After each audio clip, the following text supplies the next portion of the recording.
जय श्री कृष्णा, राधे राधे। आप सभी भक्तों का आपके अपने यूट्यूब चैनल श्री कृष्ण दीवानी में हार्दिक स्वागत है। आज हम सुन रहे हैं कार्तिक मास महात्म्य का 30वां अध्याय। सर्वप्रथम भगवान का स्मरण करते हुए सभी बोलिए ओम नमो भगवते वासुदेवाय। ओम श्री राधा कृष्णाभ्याम नमो नमः। सूत जी से व्रत उद्यापन की इतनी बात सुनकर एक अन्य ऋषि उनसे बोले कि हे सूत जी, कृपा करके आप मुझे यह बताइए कि यदि किसी में इस प्रकार का उद्यापन करने की सामर्थ्य न हो तो वह क्या करे। ऋषि की ऐसी बात को सुनकर सूत जी उनसे बोले कि हे मुनि, श्रद्धालुओं की शंका के समाधान के लिए आपने यह बड़ा ही उत्तम प्रश्न किया है। यदि विधिवत उद्यापन करने की किसी की सामर्थ्य न हो तो वह कुछ ब्राह्मणों को ही भोजन करा दे। ब्राह्मण न मिले तो गाय, वट वृक्ष अथवा पीपल का पूजन करें, क्योंकि पीपल भगवान विष्णु का और वट वृक्ष शिव जी का रूप है। हे मुनिवरों, इसी प्रकार पलाश को ब्रह्मा जी का रूप माना गया है। यह भेद सुनकर ऋषियों ने बड़ा ही आश्चर्य करके सूत जी से पूछा कि हे सूत जी, श्री ब्रह्मा, विष्णु और महेश किस कारण से वृक्ष को प्राप्त हुए, यह बताएं। तब सूत जी उनसे बोले कि एक समय भगवान शिव और पार्वती एकांत में विराजमान थे। उसी समय शनिदेव के आगमन से उनके एकांतवास में विघ्न उपस्थित हो गया, जिससे कि पार्वती जी को बड़ा ही क्रोध आ गया और उन्होंने देवताओं को श्राप दिया कि तुम वृक्ष रूप हो जाओ। तब श्री विष्णु गया में जाकर पीपल, भगवान शिव काशी में जाकर अक्षय वट और ब्रह्मा जी पलाश के वृक्ष बन गए। बस तभी से पीपल एवं वट वृक्ष का पूजन होता है। इतना सुनकर ऋषियों ने सूत जी से कहा कि हे सूत जी, रविवार को पीपल का पूजन क्यों नहीं करना चाहिए, कृपा करके आप यह बताइए। तब सूत जी उनसे बोले कि हे मुनियों, इस भेद के पीछे एक इतिहास है जो मैं अब तुमसे कहता हूँ, तुम ध्यानपूर्वक सुनो। समुद्र मंथन के समय 14 रत्नों में से कौस्तुभ मणि एवं लक्ष्मी जी को प्राप्त करने के बाद भगवान विष्णु लक्ष्मी जी से विवाह करने को तत्पर हुए। तब लक्ष्मी जी ने भगवान विष्णु से कहा कि मेरी बड़ी बहन दरिद्रा अविवाहिता है, जब तक उसका विवाह नहीं होगा तब तक मेरा विवाह कैसे हो सकता है। देवी लक्ष्मी की इस बात को सुनकर भगवान विष्णु ने लक्ष्मी की बहन दरिद्रता को उदालक ऋषि को सौंप दिया। यद्यपि दरिद्रा भयंकर रूप से कुरूपा थी, उसका रंग काला था, उसकी आंखें लाल थीं और उसके बाल बिखरे हुए थे, फिर भी उदालक ऋषि भगवान विष्णु की आज्ञा को मानकर उनकी आज्ञा को सिरधार्य करके उसे अपने आश्रम में ले आए। आश्रम में आकर जब दरिद्रा ने वहां पर वेद पाठ एवं हवन आदि होते हुए देखा तो वह मुनि उदालक से बोली कि मैं ऐसे स्थान पर नहीं रह सकती। मुझे तो वे स्थान ज्यादा प्रिय हैं जहाँ पर चोरी करने वाले, जुआ खेलने वाले और ब्राह्मणों का अपमान करने वाले रहते हों।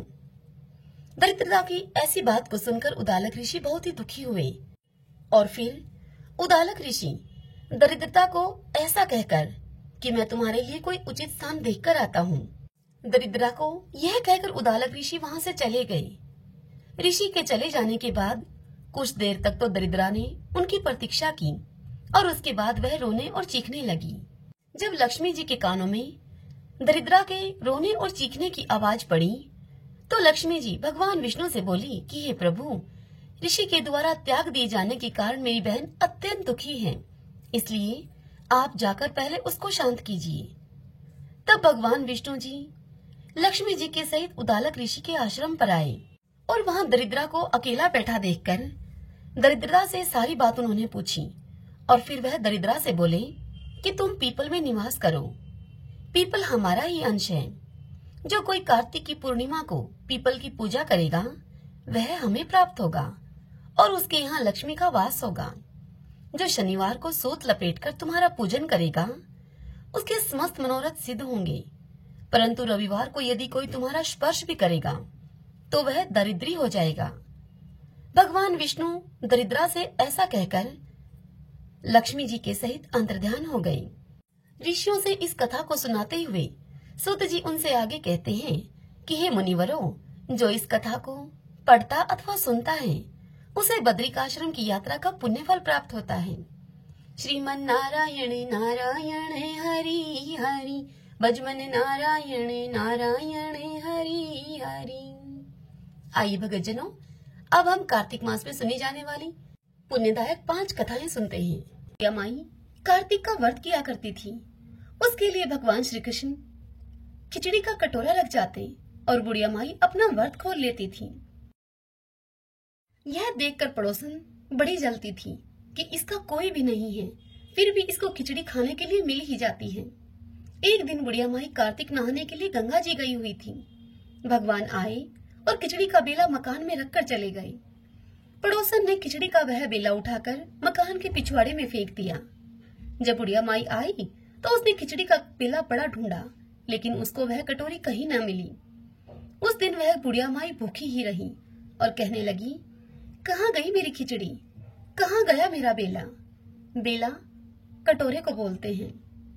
पिछवाड़े में उस खिचड़ी के 2 फूल बन गए। राजा आया और उन दोनों फूलों को तोड़कर वह ले गया।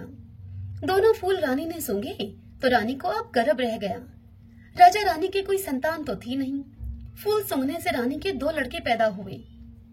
लड़के अब बड़े होने लगे, परंतु वह लड़के किसी से भी बोलते नहीं थे। दोनों लड़के शिकार खेलने के लिए जाते तो रास्ते में उस बुढ़िया माई की झोपड़ी पड़ती थी। तब बुढ़िया माई उनसे कहती कि कहाँ गई मेरी खिचड़ी, कहाँ गया मेरा बेला। तब वह लड़के कहते कि हम ही हैं तेरी खिचड़ी, हम ही हैं तेरा बेला।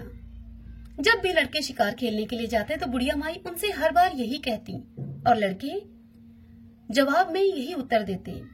राजा को जब यह पता चला तो राजा ने बुढ़िया को बुलाया और उससे कहा कि हमसे तो ये लड़के बोलते नहीं हैं, तुझसे ये कैसे बोल लेते हैं। तब बुढ़िया माई ने कहा कि मुझे तो इस बात का कुछ नहीं पता, लेकिन हाँ, जब मैं कार्तिक का व्रत करती थी तो भगवान श्री कृष्ण मुझे खिचड़ी दे जाते थे। एक दिन मुझे खिचड़ी नहीं मिली। जब मैं कहने लगी कि कहाँ गई मेरी खिचड़ी, कहाँ गया मेरा बेला, तब लड़कों ने मुझे बताया तुम्हारी पड़ोसन ने वह खिचड़ी फेंक दी थी तो उसके फूल बन गए। फूल राजा जी तोड़कर ले गए, जिससे कि हम लड़के हो गए। हमें तो भगवान ने बुढ़िया के लिए ही भेजा है। तब राजा ने बुढ़िया को अपने महल में ही रख लिया। हे कार्तिक के राय दामोदर, जैसे आपने उस बुढ़िया माई को दिया वैसे सबको देना। इस कथा को कहते सुनते हुंकारा भरते सबके परिवार को देना, हमको भी देना और हमारे परिवार को भी देने की कृपा करना। सभी बोलो विष्णु भगवान की जय। पंचभिखु की कथा। एक साहूकार था, उसके एक बेटा और एक बहू थे। साहूकार के बेटे की बहू सुबह जल्दी उठकर कार्तिक में रोजाना गंगा जी नहाने के लिए जाती थी। वह बहू पराये पुरुष का मुंह नहीं देखती थी। एक राजा का लड़का था। वह जब भी गंगा जी नहाने के लिए जाता तो वह सोचता कि मैं इतनी सुबह नहाने के लिए आता हूँ गंगा जी पर, तो भी मुझसे पहले यहाँ कौन नहा लेता है। 5 दिन कार्तिक के अब रह गए। उस दिन साहूकार की बहू तो नहाकर जा रही थी और राजा का बेटा स्नान करने के लिए गंगा जी की तरफ आ रहा था। खुड़का सुनकर अर्थात आवाज सुनकर वह बहू जल्दी जल्दी जाने लगी तो उसकी माला मूचड़ी वहीं पर छूट गई। राजा का लड़का आया तब वह सोचने लगा कि जिसकी माला मोचड़ी इतनी सुंदर है वह खुद कितनी सुंदर होगी। और फिर सारी नगरी में उस राजा के लड़के ने यह ढिंडोरा पिटवा दिया कि जिसकी भी ये माला मोचड़ी है वो मेरे पास 5 रात आएगी।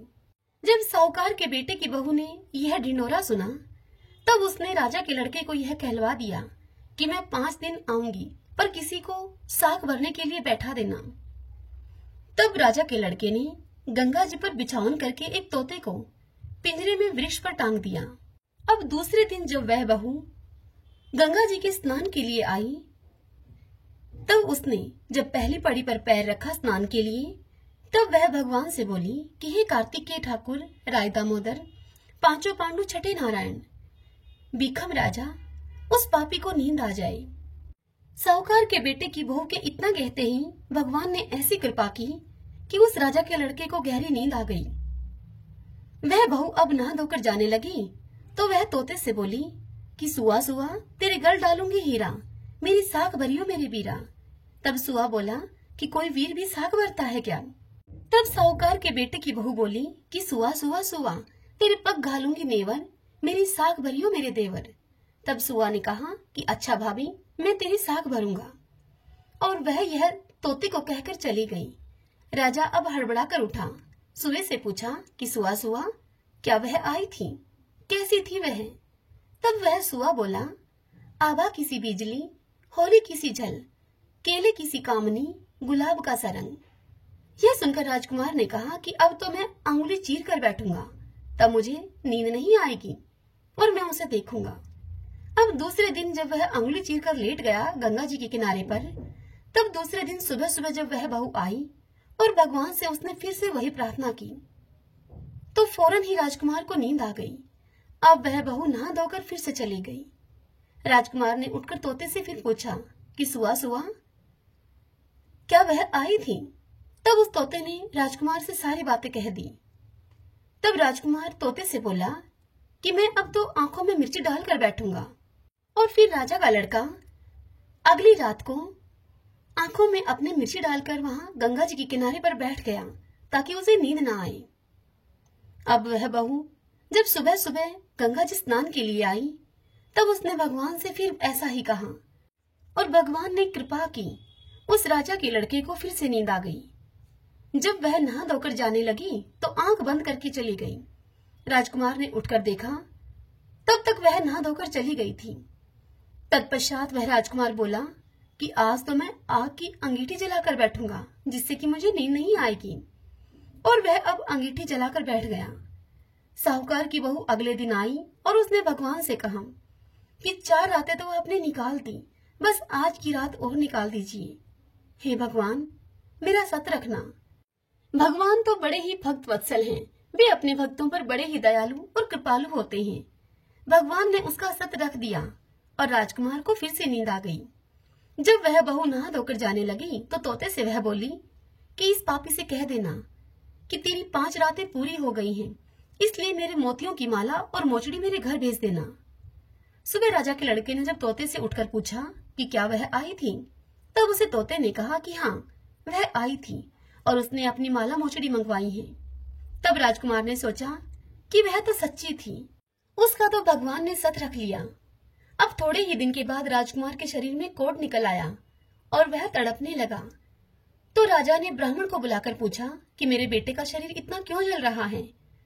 तब ब्राह्मणों ने कहा कि वह पतिव्रता स्त्री पर बुरी नजर रखता है, इसीलिए उसे यह रोग लगा है। तब राजा ने दोबारा से ब्राह्मणों से पूछा कि अब यह ठीक कैसे होगा। तब उसे ब्राह्मणों ने बताया कि उस साहूकार की बहू को धर्म की यह बहन बनाए और उसके नहाए हुए जल से यह नहाए, तब इसका यह कोढ़ ठीक हो जाएगा। अब राजा उस साहूकार के बेटे की बहू की माला और मोचड़ी उस साहूकार के घर लेके गया और साहूकार से जाकर कहा कि यह माला मोचड़ी आपकी बहू की है, गंगा जी के किनारे पर छूट गई थी।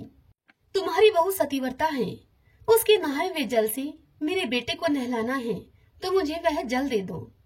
तब साहूकार ने कहा कि वह किसी पराये पुरुष का मुख नहीं देखती, तुम अपने पुत्र को इस नाली के नीचे खड़ा कर दो। जब वह नहाएगी तो ऊपर से पानी गिर जाएगा। अब राजा ने ऐसा ही किया, राजकुमार को नाली के नीचे बैठा दिया। जब राजकुमार नहाया उस पानी से, तो उस राजकुमार की चंदन की सी काया हो गई। हे पंच भिक्षु देवता, जैसा साहूकार की बहू का सत रखा आपने, वैसा ही सबका रखना। इस कथा को कहते सुनते हुंकारा भरते अपने सारे परिवार का सत रखना। पुनो नहाई पड़वा नहाई, 5 रतन 5 तीरथ 5 भिखम नहाई। 1 टका मेरी गांठ में, सुनियो हे रघुराई। आधे का लाई आंवला आधे की राई, राय दामोदर सांवला जिसने सृष्टि रचाई। राजा के घर उतरी पुत्री बन के आई, राजा लाया ब्याह के रानी बनकर आई। 4 चक्कर 4 मक्कर 4 दिए किलो, मैं तुझसे पूछूं हे श्री कृष्ण जी, कब निस्तारा होए। जब आएगा कार्तिक का महीना, तब निस्तारा होए। सभी बोले पंच भिक्षु देव भगवान विष्णु की जय। एक समय की बात है, नारद जी पृथ्वी लोक का भ्रमण करके वैकुंठ धाम में जा पहुंचे। तब भगवान विष्णु ने उन्हें आदर पूर्वक बिठाया और प्रसन्न होकर उनसे वहां उनके आने का कारण पूछा। तब नारद जी ने भगवान विष्णु से कहा कि हे प्रभु, आपने अपना नाम कृपा निधान रखा है, इससे आपके जो प्रिय भक्त हैं वही तर पाते हैं, किंतु जो सामान्य नर नारी हैं वह तो वंचित ही रह जाते हैं। इसलिए आप मुझे कोई ऐसा सरल मार्ग बताइए जिससे कि सामान्य भक्त भी आपकी भक्ति करके मुक्ति को प्राप्त हो सके। नारद जी की इस बात को सुनकर विष्णु भगवान उनसे बोले, हे नारद, कार्तिक शुक्ल पक्ष की चतुर्दशी को जो भी नर नारी इस व्रत का पालन करेंगे और श्रद्धा भक्ति से मेरी पूजा अर्चना करेंगे, उनके लिए स्वर्ग के द्वार साक्षात खुले रहेंगे। नारद जी से इस प्रकार कहकर भगवान विष्णु ने अपने द्वारपाल जय और विजय को बुलाया और उन्हें यह आदेश दिया कि कार्तिक शुक्ल चतुर्दशी को स्वर्ग के द्वार खुले रखे जाएं।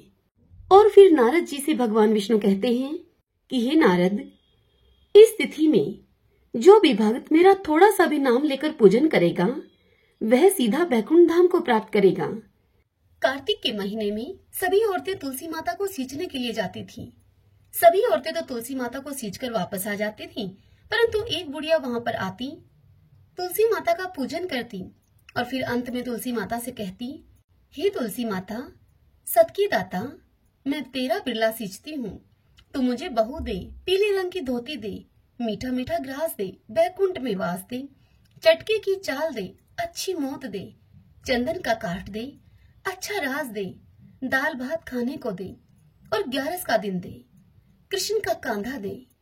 तब तुलसी माता यह बात सुनकर अब सूखने लगी। तब भगवान श्री कृष्ण ने तुलसी जी से पूछा कि हे तुलसी, तुम क्यों सूख रही हो?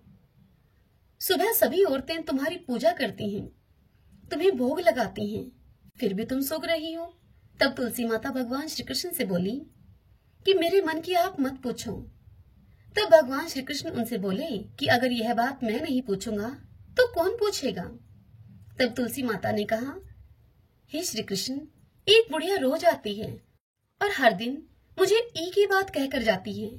मैं उसे और तो सब कुछ दे दूंगी, लेकिन वह श्री कृष्ण का कांधा मांगती है, वह उसे मैं कहां से दूंगी? यह बात सुनकर भगवान श्री कृष्ण मुस्कुराए और तुलसी जी से बोले कि जब वह बुढ़िया मरेगी तो मैं उसे अपने आप कांधा दे आऊंगा, तुम उस बुढ़िया से कह देना। अब कुछ ही दिन के बाद वह बुढ़िया माई मर गई। तब गांव के लोग उसे उठाकर लेकर जाने लगे, किंतु वह इतनी भारी हो गई कि किसी से भी न उठे। तब सभी ने कहा कि यह तो इतनी पूजा पाठ किया करती थी, पाप नष्ट होने की माला फेरती थी, फिर भी इतनी भारी हो गई। तब भगवान बूढ़े ब्राह्मण का भेष धारण करके वहां पर आए और सभी से पूछने लगे कि कैसी भीड़ है भाई ये? तब वहां खड़े हुए आदमी कहने लगे कि यह बुढ़िया माई मर गई है, बड़ी पापनी थी, इसीलिए किसी से उठती भी नहीं है। तब भगवान ने उन लोगों से कहा कि मेरे को इसके कान में एक बात कहने दो, तब यह आसानी से उड़ जाएगी। तब वहां लोग खड़े हुए थे, वह कहने लगे कि ठीक है भाई, तू भी अपनी कोशिश करके देख ले। तब भगवान बुढ़िया माई के पास गए और उसके कान में कुछ यूं बोले। भगवान श्री कृष्ण ने कहा कि बुढ़िया माई, अपने मन की निकाल ले, पीतांबर की धोती ले, मीठा मीठा ग्रास ले, बैकुंठ का वास ले, चटक की चाल ले, चंदन का काठ ले, झालर की झनकार ले, दाल भात का जीवन ले और कृष्ण का कांधा ले। यह बात सुनकर अब बुढ़िया माई हल्की हो गई, उसे भगवान श्री कृष्ण अपने कंधे पर ले गए। अंत में बुढ़िया माई को मुक्ति मिल गई। हे तुलसी माता, जैसे आपने उस बुढ़िया माई की मुक्ति करी, वैसे ही हमारी भी करना। जैसे भगवान श्री कृष्ण ने उस बुढ़िया माई को कांधा दिया, वैसे ही हमको भी देना।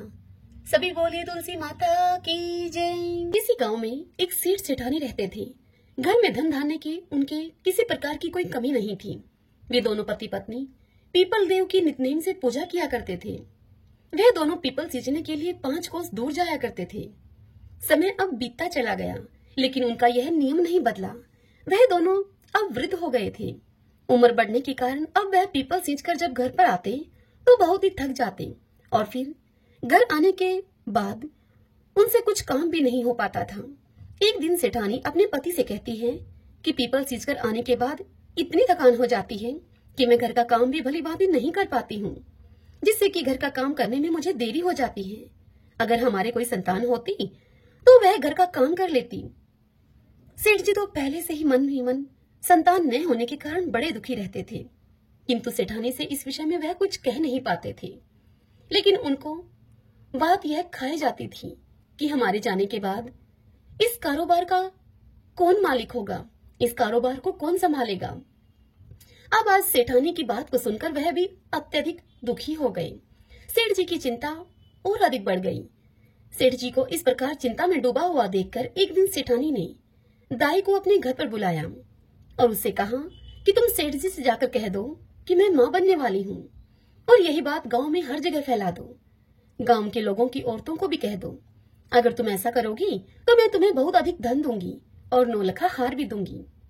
दाई सेठानी की बात को सुनकर लालच में आ गई और फिर दाई ने वैसा ही किया जैसा कि सेठानी ने उसे करने के लिए कहा था। और फिर जब 6 महीने बीत गए तब सेठानी ने गोद भराई का कार्यक्रम रखा और फिर गांव में न्योता दिया गया। तत्पश्चात सेठानी ने दाई को फिर से बुलाया और उससे कहा कि मेरे 9वां महीना जब पूरा हो जाए तब तुम किसी के घर में भी बच्चा पैदा हो उस बच्चे को लाकर मेरे घर में रुला देना। तुम्हारे ऐसा करने से मैं तुम्हें बहुत अधिक धन दूंगी। दाई ने सेठानी के कहे अनुसार वैसा ही किया। जब सेठानी के 9 महीने पूरे हो गए तब दाई ने एक नवजात शिशु को सेठानी के घर में लाकर रुला दिया और फिर दाई ने यह ढिंडोरा पिटवा दिया कि सेठानी ने एक पुत्र को जन्म दिया है। तत्पश्चात 100 महीना पूरा होने पर सेठानी ने जलवा पूजन का कार्यक्रम रखा। उस कार्यक्रम में उसने पूरे गांव को बुलाया। जब जलवा चूड़े की रस्म होने लगी तब लोगों ने उससे पूछा कि तुम्हारा बच्चा कहाँ है सेठानी। तब सेठानी कहने लगी कि यह पूजा मैं कटार के साथ करूंगी। कुंवर सा को नजर लग जाएगी, इसीलिए उसे अभी बाहर नहीं निकालेंगे। और इसी प्रकार 5 से 6 साल बीत गए। गांव के किसी भी व्यक्ति या किसी भी औरत ने कुंवर सा को नहीं देखा था। फिर एक दिन सेठानी सेठ जी से कहती है कि मेरा बेटा पढ़ने के लिए काशी जी जाएगा। सेठानी की यह बात सुनकर सेठ जी उससे कहते हैं कि मैंने तो आज तक तेरे बेटे को ही नहीं देखा है। कहाँ है तेरा बेटा? जिस बेटे को मैंने आज तक नहीं देखा उसे काशी जी में कैसे भेजूंगा पढ़ने के लिए। यह सुनकर सेठानी बोली कि जैसा मैं बोल रही हूँ आप वैसा ही करिए। पूरे गांव में आप यह बात बता दीजिए कि हमारा बेटा काशी जी पढ़ने के लिए चला गया है। सेठ ने सेठानी के कहे अनुसार सारे गांव में ऐसा ही बोल दिया। अब ऐसे ही समय बीतता गया। फिर एक दिन सेठानी सेठ जी से बोली कि हमारा बेटा अब 16 वर्ष का हो गया है, उसकी शादी करनी है। आप एक सुंदर सुशील कन्या को देखकर मेरे बेटे की शादी करवा दो और घर में बहू ले आओ। सेठानी की इस बात को सुनकर सेठ जी गुस्से में उससे बोले कि तुम क्यों मेरे बुढ़ापे पर मिट्टी फेंक रही हो? जिस बेटे को आज तक मैंने नहीं देखा उसके लिए मैं बहू कहां से लेकर आऊं? तब सेठानी सेठ से दोबारा बोली कि आप लड़की ढूंढो तो सही, मेरा बेटा आ जाएगा। सेठ जी के पास धन की तो कोई कमी थी नहीं। सेठानी के जोर देने पर सेठ जी ने मन में कुछ सोच विचार किया और फिर एक पोटली ली और उस पोटली में थोड़ा सा आटा डाला। पोटली को बांधने से पहले उन्होंने उस पोटली में सोने की कुछ मोहरें डाल दी और लड़की ढूंढने के लिए अब सेठ जी चल पड़े। चलते चलते वह एक गांव में पहुंचे जहां पर कुछ लड़कियां खेल रही थीं। सेठ जी अब थक गए थे और उन लड़कियों के खेल को देखने की इच्छा से वे उन लड़कियों के पास ही बैठ गए। जब वे सभी लड़कियां खेल खत्म करके अपने अपने घर को जाने लगी तब सभी लड़कियां अपने द्वारा बनाए गए मिट्टी के घरों को तोड़ रही थीं, परंतु उनमें से एक लड़की ने अपना बनाया हुआ घर नहीं तोड़ा। तब बाकी लड़कियां उससे कहने लगी कि तुमने अपना घर क्यों नहीं तोड़ा? तब वह लड़की बोली कि मैं अपना बनाया हुआ घर कभी नहीं तोड़ूंगी। फिर वह सभी लड़की अपने अपने घर चली गई। सेठ जी वहां से उठे और उसी लड़की के पीछे पीछे चल दिए। सेठ जी को वह लड़की सियानी लगी जिसने अपना घर नहीं तोड़ा था। सेठ जी को वह लड़की बड़ी ही बुद्धिमान लगी। अब चलते चलते सेठ जी उसी लड़की के घर के आंगन में पहुंच गए और वहीं आंगन में ही वहां बैठ गए सेठ जी और उस लड़की से कहने लगे कि बेटी, मैं 2 दिन से भूखा हूँ, क्या तुम मुझे खाना खिला दोगी? तब लड़की ने सेठ जी से कहा कि ठीक है। फिर लड़की घर के अंदर जाकर अपनी माँ से बोली। तब उसकी माँ उससे बोली कि बेटी, मैंने तो खाना खा लिया है, अब तो घर में खाने के लिए कुछ भी नहीं है, आटा भी नहीं है। लड़की ने यही सब जाकर बाहर उस बुजुर्ग व्यक्ति अर्थात उस सेठ जी से कह दिया। तब सेठ जी उस लड़की से बोले कि बेटी, आटा मेरे पास है, तुम यह आटा ले जाओ और मुझे खाना बना दो। सेठ जी ने वह पोटली उस लड़की को थमा दी। लड़की ने वह पोटली लाकर अपनी माँ को दे दी। माँ ने जब पोटली को खोलकर देखा तो उसमें सोने की 4 मोहरें भी हैं। तो उसने वह सभी मोहरें लड़की के हाथ में देकर उससे कहा कि बेटा, यह सोने की मोहरें उन्हें वापस देकर आओ। जब लड़की बुजुर्ग व्यक्ति के पास सोने की मोहरें देने के लिए जाती है तो वह कहते हैं कि बेटी, यह मोहरें तुम ही रख लो, हमारे घर में पैसे की कोई कमी नहीं है। फिर उन मोहरों को लड़की अपने पास रख लेती है। इतनी देर में ही उस लड़की के पिता भी वहां पर आ जाते हैं। तत्पश्चात सेठ जी और लड़की के पिता में आपस में बातचीत होने लगती है। अब कुछ समय के बाद भोजन की थाल भी लगा दी जाती है और सेठ जी भोजन करने के लिए वहां बैठ जाते हैं और खाना खाते हैं। सभी बैठे हुए लड़की के पिता सोचते हैं कि यह बुजुर्ग व्यक्ति बड़ा ही धनवान है। अब जैसे ही सेठ जी खाना खाकर उठते हैं, तब उस लड़की के पिताजी उनसे पूछते हैं कि आप आगे कहाँ जा रहे हैं। तब सेठ जी उनसे बोलते हैं कि मैं अपने लड़के की शादी के लिए लड़की देखने के लिए जा रहा हूँ। मेरा लड़का काशी जी पढ़ने के लिए गया हुआ है, वह 12 वर्ष के बाद लौट कर आएगा। यह सुनकर लड़की के पिता ने अपने मन में विचार किया कि यह व्यक्ति बड़ा ही धनवान है और लड़के की शादी कराने के लिए लड़की भी ढूंढ रहा है। क्यों न मेरी लड़की का विवाह इसके लड़के से हो जाए। मेरी लड़की इनके घर में जाएगी तो बड़ा सुख पाएगी, राज रचेगी। यदि यह विवाह हो जाए तो कितना अच्छा हो। तत्पश्चात लड़की के पिता ने उस बुजुर्ग अर्थात उस सेठ जी से कहा कि यदि आपको ठीक लगे तो आप अपने बेटे का विवाह मेरी बेटी से करवा दीजिए। यह सुनकर सेठ जी बड़े ही खुश हुए और फिर एक नारियल और 1.25 रुपए का शगुन उस लड़की को दे दिया। तत्पश्चात सेठ जी लड़की के पिताजी से बोले, मेरा बेटा काशी जी पढ़ने के लिए गया है और वह 12 वर्ष के बाद लौट कर आएगा। तब लड़की के पिता ने कहा कि कोई बात नहीं है। तत्पश्चात सेठ जी ने घर जाकर सारी बात सेठानी को बताई। कुछ दिन बीत जाने पर सेठानी ने सेठ जी से कहा कि अब विवाह करा के उस लड़की को अपने घर पर ले आओ। तब सेठ जी उससे कहने लगे कि यही तो मन में चिंता का विषय है कि शादी कैसे होगी। तब सेठानी बोली कि शादी खांडे के साथ होगी। खांडा तलवार को कहा जाता है। तब सेठ जी फिर से लड़की के घर गए और वहां जाकर उनसे शादी के विषय में बात करते हुए कहते हैं कि मेरा बेटा अभी नहीं आ सकता, वह अभी काशी जी पढ़ने के लिए गया है। 12 वर्ष पूरे होने पर ही वह लौटेगा, अभी उसे आने में समय लगेगा।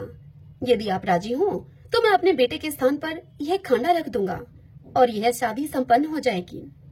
पुराने जमाने में लोग ऐसे ही शादियां कर दिया करते थे। असली कीमत तो आदमी की वचन और जुबान की होती है। सेठ जी की बात को सुनकर लड़की के पिता ने खूब सोच विचार करके लड़की की शादी खांडे के साथ करवा दी। तत्पश्चात सेठ जी बहू को लेकर अपने घर को लौटे। सेठानी बहू को देखकर बड़ी खुश हुई, फूली न समाई। जब सेठ सेठानी पीपल सींचने के लिए जाते तो बहू पीछे से इस घर का सारा काम निपटा लेती और सेठ सेठानी के घर वापस आने पर वह बहू उनके लिए खाना बनाकर तैयार रखती थी और फिर उनके लिए खाना परोसती। तत्पश्चात वह बहू अपनी सास के पैरों की खूब मालिश करती और उनकी खूब सेवा करती और प्रेम के साथ उनके साथ उस घर में रहती। यह सब करते करते अब ऐसे ही 1 वर्ष बीत गया।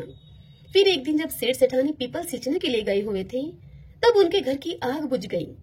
बहू जब आग लेने के लिए पड़ोस के घर में गई, तब बहू ने पड़ोसन से जाकर कहा कि मुझे थोड़ी सी आग दे दो, मेरे सास ससुर आने वाले होंगे, मुझे उनके लिए जल्दी से खाना भी बनाना है। तब पड़ोसन ने उस बहू से पूछा कि तुम किसकी बहू हो। तब वह बहू कहने लगी कि मेरे पति काशी जी पढ़ने के लिए गए हैं। यह सुनकर पड़ोसन बहू से बोली कि सेठ सेठानी की तो कोई औलाद ही नहीं है, ये तुमसे झूठ बोल रहे हैं, ये तुझे ऐसे ही काम करने के लिए लेकर आए हैं। और इस प्रकार की बातें कहकर पड़ोसन ने उस बहू के कान भर दिए। फिर बहू ने घर आकर बिना मन के ही खाना बनाया, सारे जेवर उतार दिए और बिना श्रृंगार किए हुए पुरानी साड़ी पहन ली। जब सास ससुर पीपल सींचकर घर को लौटे, तब उन्होंने देखा कि आज तो घर का कोई काम नहीं हुआ है। तत्पश्चात उन्होंने बहू से खाना मांगा। बहू ने खाना ला कर दिया। जब उन्होंने खाना खाया तो खाना बिल्कुल फीका था, बिल्कुल बेस्वाद खाना था, उसमें नमक मिर्च कुछ भी नहीं था। तब उन्होंने बहू से पूछा कि बहू आज क्या बात है, बहू आज खाना बिल्कुल फीका सा है। तब बहू ने उत्तर दिया कि आपको तो आज ही खाना फीका मिला है, मेरी तो पूरी जिंदगी ही फीकी है। तब सेठानी पूरी बात समझ गई कि आज इसके किसी ने कान भरे हैं, सब कुछ इसको बता दिया है। अब सेठानी सारी बात देखते समझते हुए चुप रहती है। फिर दूसरे दिन सेठ सेठानी पीपल सींचने के लिए जाने लगते हैं। तब बहू कहती है कि आपने मुझे 6 कोठों की तो चाबी दे रखी है, 7वें कोठे की चाबी मुझे क्यों नहीं दी है, मैं कौन सी बहू हूँ आपकी। तब सेठानी उससे बोली कि नहीं बेटा, ऐसी बात नहीं है, मैंने तो ऐसे ही यह चाबी तुम्हें नहीं दी थी। और फिर सेठानी सातवें कोठे की चाबी भी बहू को दे देती है और बहू को पड़ोसन से बात करने के लिए मना करती है और फिर वह दोनों पीपल सींचने के लिए चले जाते हैं। अब पीपल सींचते समय भगवान विष्णु का नाम लेते रहे, वह माता लक्ष्मी का नाम लेते रहे। वह दोनों भक्ति भाव से भगवान विष्णु और माता लक्ष्मी की भक्ति, बार बार उनके नाम का उच्चारण करना, उन्हें भोग लगाना, यह तो उन दोनों की दिनचर्या का हिस्सा था। लेकिन उस दिन उनके मन में बहू के घर से जाने का डर भी था। उनकी आंखों में नमी थी और चिंता भी थी। वह बार बार बोल रहे थे कि भगवान आप ही हमारी लाज रखना। भगवान सदैव अपने भक्तों पर दयालु रहते हैं। वह भक्तों के दुखों में दुखी होकर स्वयं उसका निवारण करने के लिए आ जाते हैं। उधर सास ससुर के घर से जाते ही बहू जल्दी जल्दी काम निपटाकर पहले कोठे को खोलकर देखती है तो उस कोठे में, उस कमरे में खूब सुंदर सुंदर कपड़े थे। बहू उन कपड़ों को पहन पहन कर देखती है और खूब खुश होती है।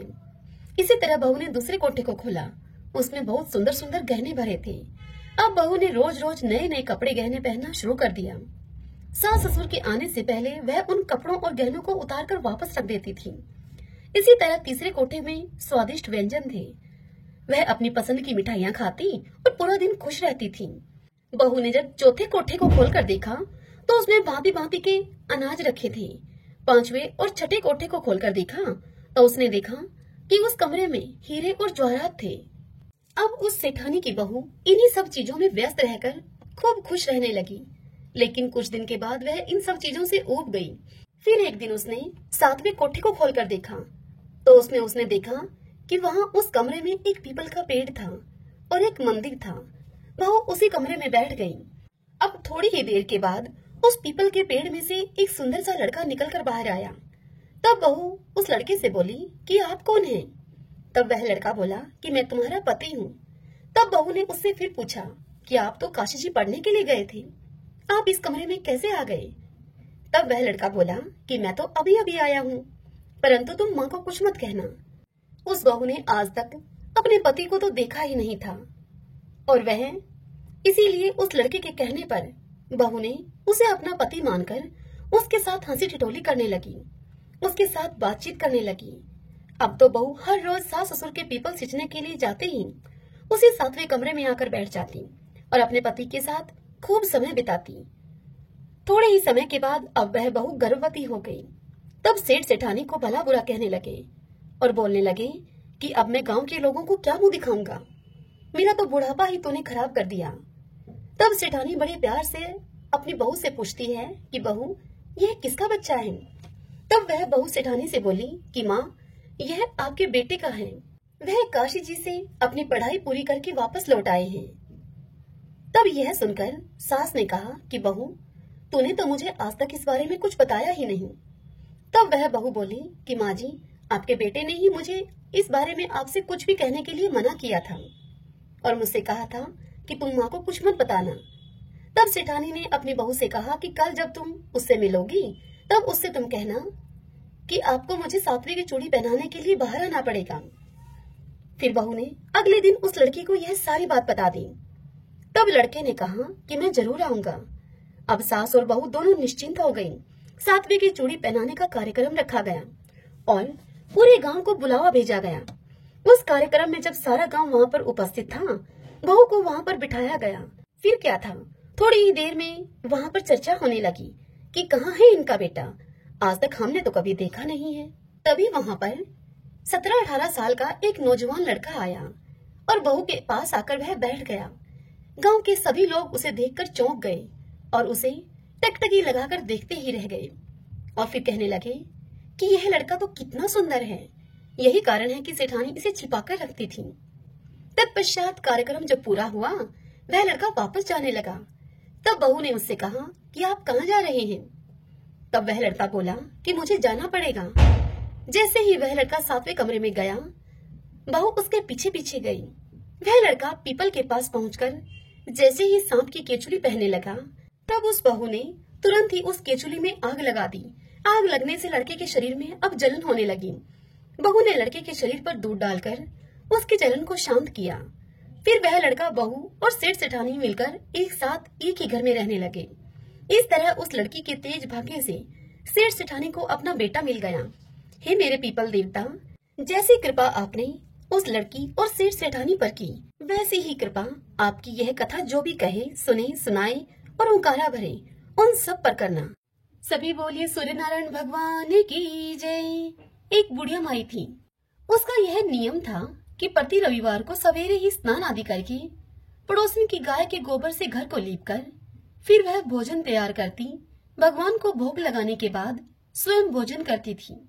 ऐसा व्रत करने से उसका घर धन धान्य एवं आनंद से परिपूर्ण था।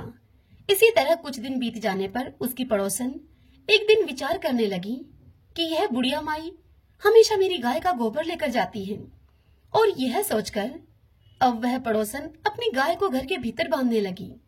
अब बुढ़िया माई को गोबर न मिलने के कारण रविवार के दिन वह अपने घर को न लीप सकी, इसीलिए उसने न तो भोजन बनाया और न ही भगवान को भोग लगाया, और स्वयं भी उसने भोजन आदि नहीं किया। इस प्रकार उसने निराहार व्रत किया। अब रात हो गई और वह भूखी ही सो गई। रात में भगवान ने उसे स्वप्न में दर्शन दिए और भोजन न बनाने और भोग न लगाने का उससे कारण पूछा। तब बुढ़िया माई ने भगवान से गोबर न मिलने का कारण बतला दिया। तब भगवान ने उससे कहा कि माता, हम तुमको ऐसी गाय देते हैं जिससे कि सभी इच्छाएं पूर्ण होती हैं, क्योंकि तुम हमेशा रविवार को गाय के गोबर से घर को लीप पोत कर भोजन बनाकर हमें भोग लगाकर फिर खुद भोजन करती हो। इसीलिए तुम पर मैं खुश होकर तुमको यह गाय वरदान के रूप में देता हूँ और अंत समय में तुम्हें मोक्ष देता हूँ।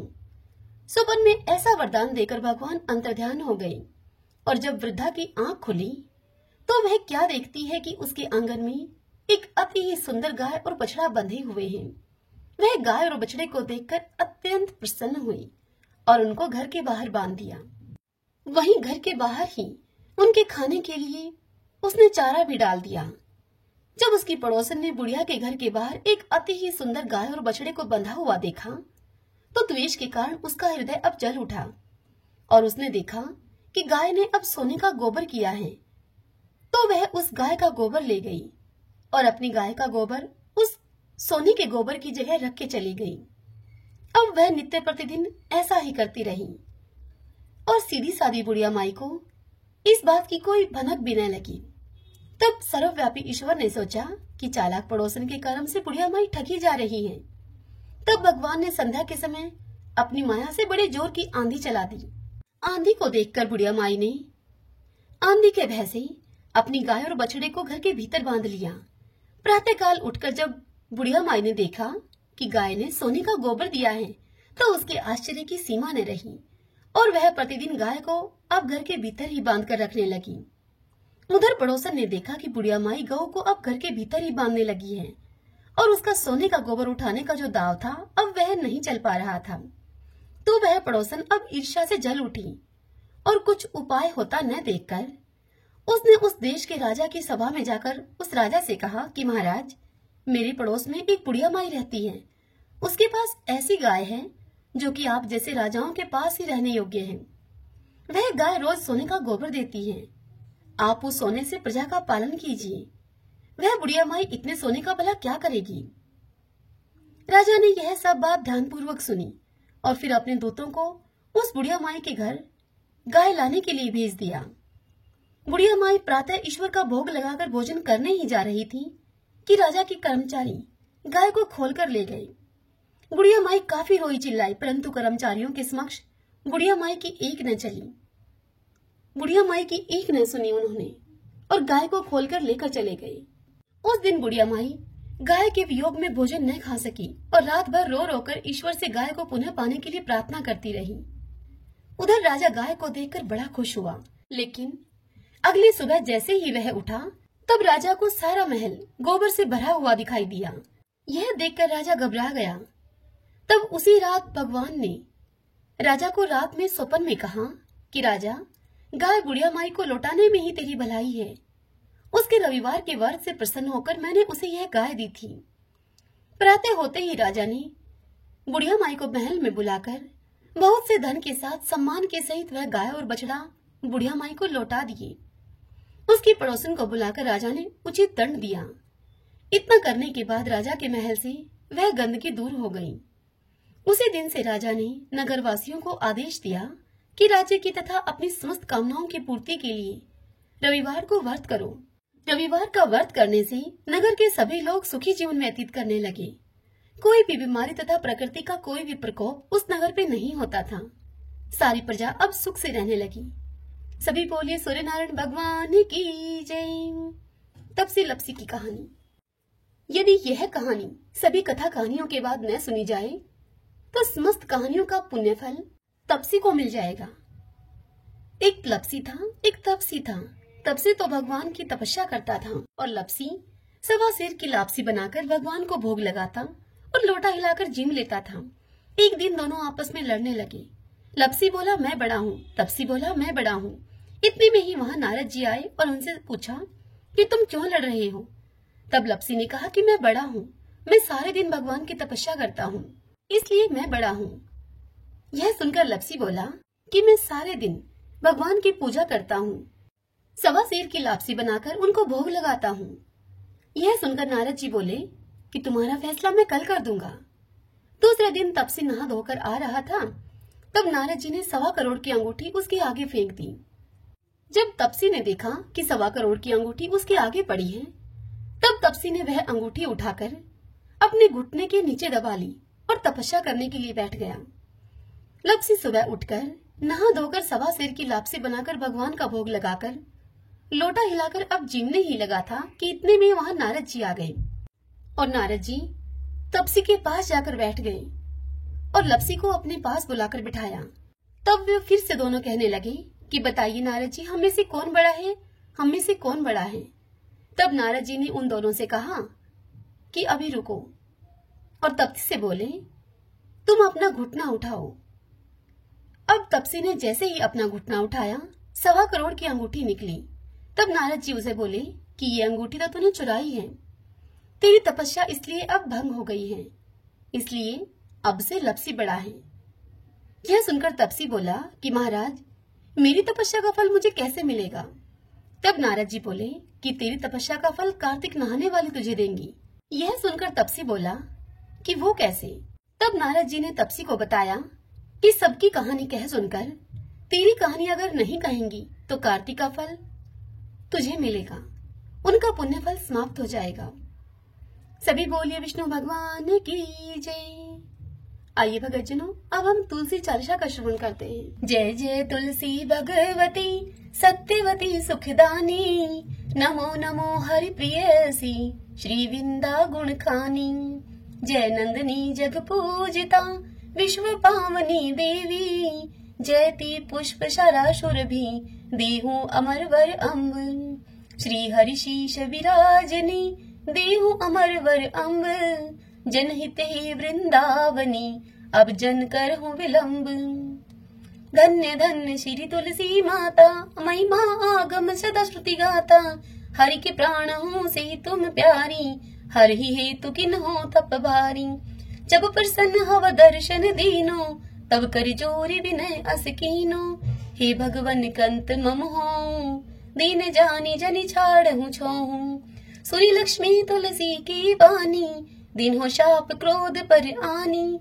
अश अयोग्य वर मांगन हारी, हो विटप तुम जड़ तनु धारी। सुनि तुलसी शाप यो तेहि ठामा, करहु बास तू नीचन धामा। दियो वचन हरि तब तत्काला, सुनो सुमुखी जनि हो बिहाला। समय पाई हो पति तोरा, पूज हो सास बचन सत मोरा। तब गोकुल में गोप सुदामा, तासु भई तुलसी तू बामा। कृष्ण रास लीला की माई, राधे शकियो प्रेम लखिनाई। दिया शाप तुलसी तत्काला, नर लोक ही तुम जन्म हूँ बाला।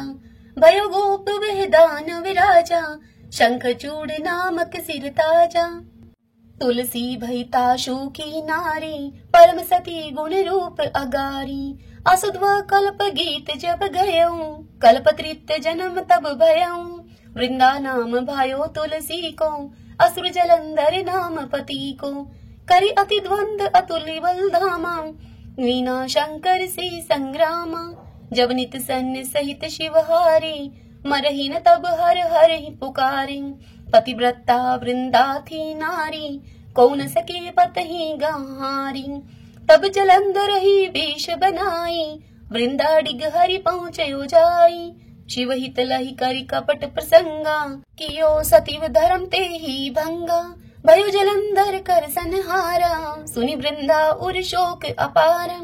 तेहि क्षण दियो कपट हरि टारी, लख वृंदा दुख गिरा उचारी। जलंधर ही जस हत्यो अभीता, सोई रावण हव हरहि सीता। अस प्रस्तर सम हृदय तुम्हारा, धर्म खंडी मम पति सहारा। यही कारण लही शाप हमारा, होवे तनु पाषाण तुम्हारा। सुनि हरि तुरत ही वचन उचारे, दियो शाप तुम बिना विचारे। लखियो न नित कर तूति पति को, छलन चयो जब पार्वती को। जड़मति तू अस हो जड़ रूपा, जग में तुलसी विटप अनूपा। धर्म रूप हम शाली ग्रामा, नदी गंड की बीच ललामा। जो तुलसी दल हम ही चढ़ाई है, सब सुख भोग परम पद पाई है। बिन तुलसी हरि जलत शरीरा, अतिशय उठत शीश उर पीरा। जो तुलसी दल हरि शिव धारत, जो सहस्र घट अमृत डारत। तुलसी हरि मन रंजन हारी, रोग दोष दुख भंजन हारी। प्रेम सहित हरि भजन निरंतर, तुलसी राधा में नहीं अंतर। सभी बोलिए तुलसी मात की जय। अब हम तुलसी माता और कार्तिक भगवान की आरती करते हैं। जय जय तुलसी माता, जय जय तुलसी माता। सब जग की सुखदाता वरदाता, जय जय तुलसी माता। सभी योगों के ऊपर, सब रोगों के ऊपर, रुज से रक्षा करके पवित्राता, जय जय तुलसी माता। बटुपुत्री हे श्यामा, सुरबलि हे ग्राम्या। विष्णु प्रिय जो तुमको सेवे, सो नर तर जाता, जय जय तुलसी माता। हरि के शीश विराजत, त्रिभुवन से हो वंदित। पतित जनों की तारिणी विख्याता, जय जय तुलसी माता। लेकर जन्म विजन में, आई दिव्य भवन में।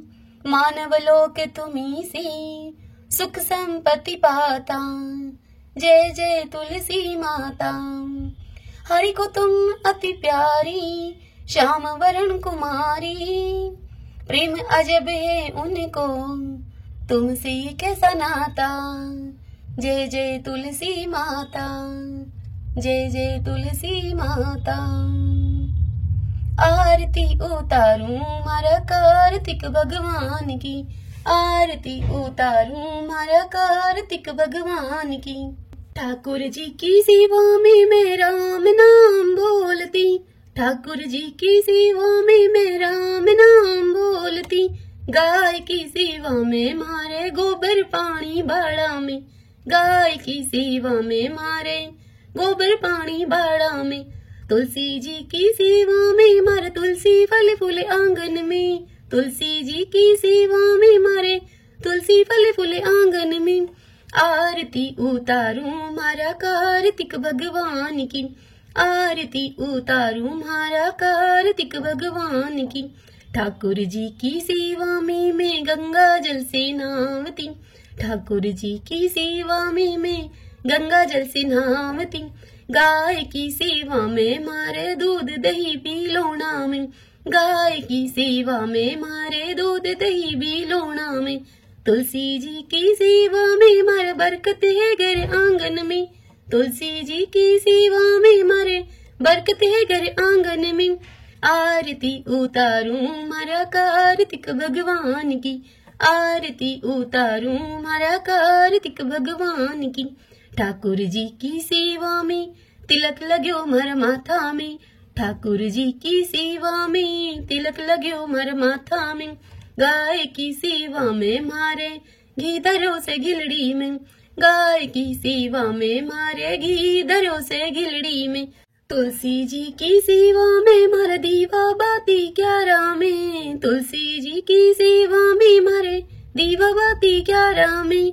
आरती उतारूं मारा कार्तिक भगवान की, आरती उतारूं मारा कार्तिक भगवान की।